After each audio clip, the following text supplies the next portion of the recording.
In this ArcMap demonstration, we're going to look at the tools in the toolbar. Alright, first tool here is the zoom tool. Alright, if we click on it, and then we can come in and box in on areas that we want to zoom into. We can just hover it in one spot and click, and click again and we'll continue to zoom in.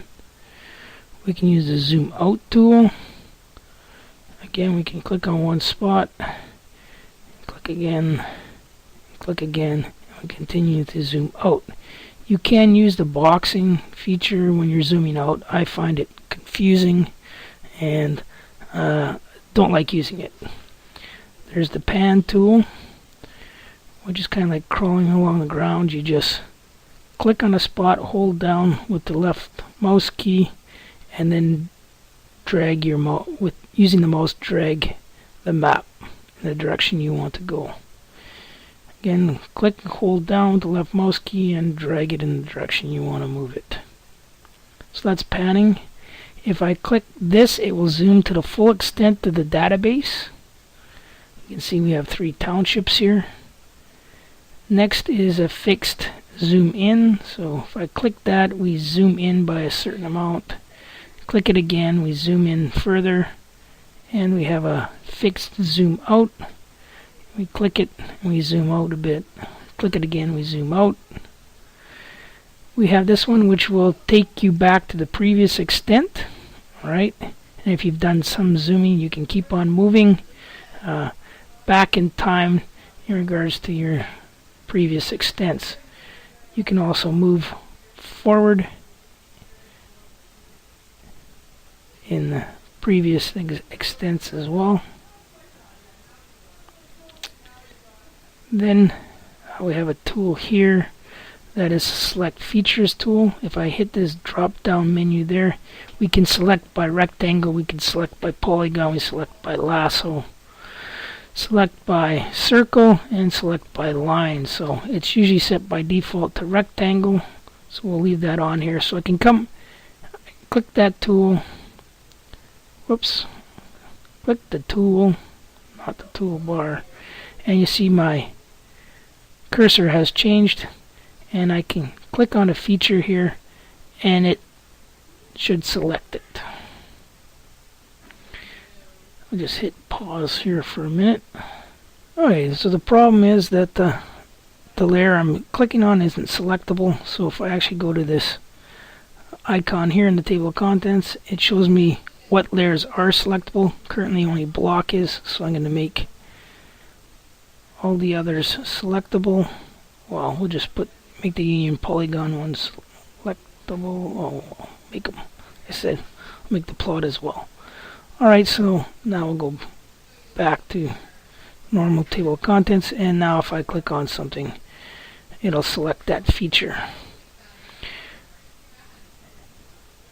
And if I use a box instead of clicking on one spot, any feature that touches that box will be selected. Again, we can select in different ways. We can select by drawing a polygon. So we can draw a shape here. And again, anything that touches that shape will end up selected.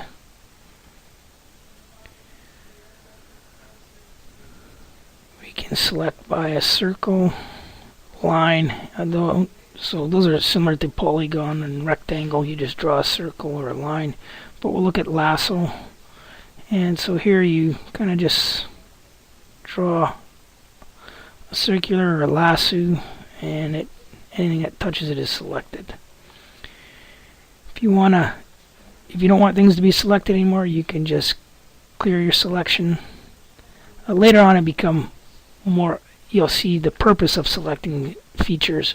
But right now, we're just showing you the tools in the toolbar. Alright, this one here is select elements. We can select elements like this text here, which can be moved. Alright, I'm going to undo that because I don't really want it to move. We can use the identify tool to click on features in layers. If we click on a particular feature, this identify window pops open, and it tells us all about that feature we just clicked on. If you have more than one layer, you can choose exactly what layer it's going to pull the information out of if you would like. So that's the identify tool. You just click on a number of features. If we click on this lake here, we can see that its land ID is 900, which means it's water. Right? It has perimeter area, so all the attributes from the attribute table show up for that particular feature. Alright, so we'll shut that off for now, and next I'm gonna open a different, for the next feature I'm gonna open a different map document that I have here, because this map document contains a number of hyperlinks, and the hyperlink tool is right here. So if I select that hyperlink tool, you'll see that the features here that have hyperlinks will have a blue dot on them. And let me just pan here. It seems that those items do not have. We'll just click on the hyperlink tool again. You see there's now blue dots indicating that these features have hyperlinks. And what I've done is I've hyperlinked pictures to the activities that occur at camp. So here's one of a stream survey. If we go up here, here's some gill netting. Click on one here. Whoops. Yeah. It's because there's a number of hyperlinks on one point. We can pick exactly which hyperlink we were after. If I just choose one and pick jump, it shows me the Burns cabin at Tramping Lake. So you can hyperlink things other than photographs. You can hyperlink Word documents, Excel spreadsheets. I believe you can even hyperlink you to what stuff on the web. So there's a number of different. If it's some type of digital document or piece of digital information, you can hyperlink to it basically. So we're going to turn off this map document now. I'm not going to bother saving any changes. So that was the hyperlink tool. You'll see that the hyperlink tool isn't available here because this map document does not have contain any hyperlinks. You have to build those. So if we look here, we have the HTML pop-up. Okay, the HTML pop-up tool is grayed out right now. It's not available to us. What we need to do is we have to go into the layers, under properties, and under HTML pop-up tab, click show content for this layer using HTML pop-up tool. I think by default it's set this way, but I think this is an old map document maybe, and that's why it wasn't currently set to that. So I'm gonna pause this and set all the other layers the same. Okay, so now that we have that set, I'm just going to zoom in here a bit. This is this map actually shows the region surveys that have been surveyed to date. And so we now have this HTML pop-up tool, and it works similar to the identify tool in that you click on an object and it brings up information about that feature. You can click on more than one feature and have a number of these showing at different times. And we'll click on one of the surveys and see what pops up there. So in this case, these two cases we're pulling up survey data. In this case we're pulling up something from the Union Polygon field. The Union Polygon layer, sorry. So again, it works like the identify tool, but again, it uses HTML. I don't totally understand this tool. It's new to ArcMap with version 10, but the documentation basically says that you can start to pull in HTML information as well. So I guess you could somehow have a website pop up using this tool. So again, I don't know the tool too much, but again, you can start to work with HTML using it. we'll just close those out. Next tool is the measure tool. Alright, by default it's usually set for a lineal measure, so you can just click. If we want to know how far it is between these two regen blocks, we just click, starting at one end, drag a line to the other, click again, and then we get our measurement up in the box here, which tells us the length of the measurement. You can change the measurement. Well, just a minute, we'll just stop the measurement first. You can change from planar to some other types of measurement. I don't think you'll ever use any other thing than planar. You can measure distance. You can set your units. Here it's set to kilometers. If you wanted meters, you could do that, or other units measure. And you can set that it's going to be used for area. We did a lineal measure here. In a minute we're going to do a area measurement. So it's set to hectares. So if I pick the polygon tool here, okay, so you draw a polygon, and in the box there you get an area measurement for that. It also gives you the perimeter. I'll just double click to end that. Okay, there's another tool here. It says measure a feature tool. So if we come down here and use it and click on a feature, it'll give me the measurement for that feature. In this case, this polygon, this lake here, gives me a perimeter of 2.36 kilometers and an area of 35.1 hectares. So again, you can click on features and get measurements. Right now we have, I've also previously turned on this show sum totals. So if we start now, we get a measurement here again of that first polygon. We can then add the area of this polygon to it. We've now added the one, as you see in the top there, 1.54 to the original 2.6 or so, and we got 3.9. So if we can add another area for this polygon to it, and we add 2.2 to the previous 4 or so, and we're now up to 6. So if you want to sum a number of things, especially in this case where you have a lake that is actually sum of two polygons here on the right and left, and you wanted the entire area of that lake, this sum feature is quite handy. So that's the measure tool. Next tool is the find. Okay, so you could use it to find locations. I've done this earlier. I don't know what the problem was, but for whatever reason it pulled up different areas. Like I typed in the Paw and Cranberry Portage, Snow Lake, Manitoba, and it found these areas on the map, but they didn't coincide with the map features I have built into the map, so in regards to where they were in the world. So there's something funny there. I don't know if one's working in a different coordinate system than the other or what, but it didn't seem to work so good. You can do a linear reference in regards to routes. Well, we don't have any data that's routable in here, so if you're working with different types of data types, you might be able to use that. But we can definitely use it for features. We're going to type in 900, which is a land ID, and do a find, and it's going to search for features in the data sets here that have 900. And then if we want to actually see where those are, we can click on them, and I guess I better zoom out to the full extent of the data here first.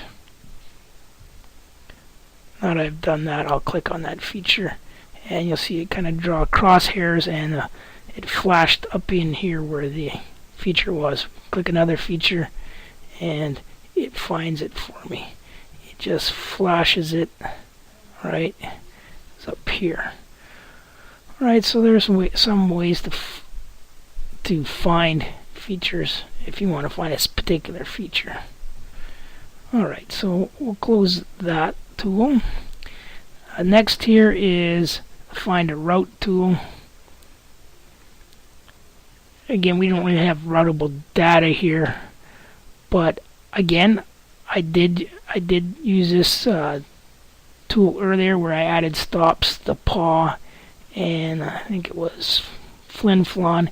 It drew me a route, told me how far apart they were, where to make turns. So it's using a built-in data set that it's accessing. And again, it doesn't seem to and then it draws that route on the map, and it doesn't seem to correspond again with the map features there. So again, just like with the find tool, there's something a little bit different in regards to again what coordinate system or something that the tool are operating in. Again, we really isn't something we're going to be using, but the tool is there. Next one here is XY.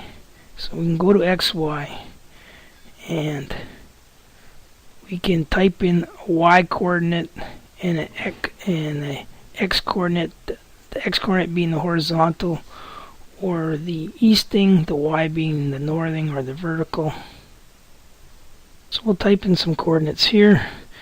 We'll type in a easting of 433 500 tab and 60645 500 for the northing, and then we can pan to that spot. Alright, so pans to it. We can also zoom to it. Let's go back to the previous zoom extent. We can get it to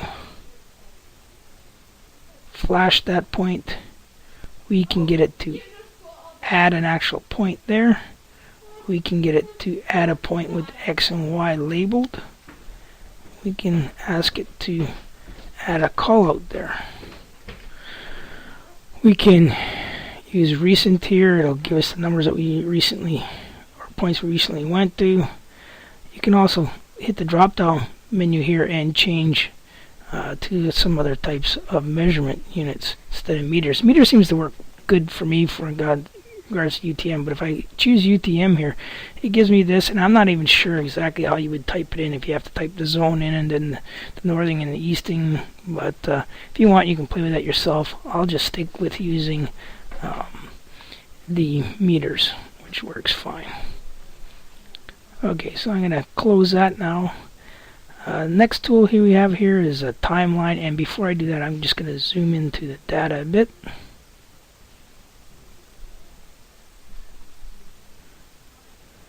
Alright, and I've previously set up a timeline here. I'm going to open that time slider window, and you can see we're currently at 2011. We have all these areas surveyed. Now, this can only work with data sets that have some timestamp. And here we have the date that all these different areas were surveyed. So I'm going to rewind it or step back in time here, and you'll see that areas are disappearing because back at those dates, those areas weren't surveyed yet. I can just we're back to 2002, and the only area that was surveyed then is right here. So I'm going to hit play, and you'll see the time slider bar is going to jump through the years, and as we go through the years, you'll see the areas that were surveyed those years. So I'm going to hit play, and it plays, and it starts adding these areas as we move through time.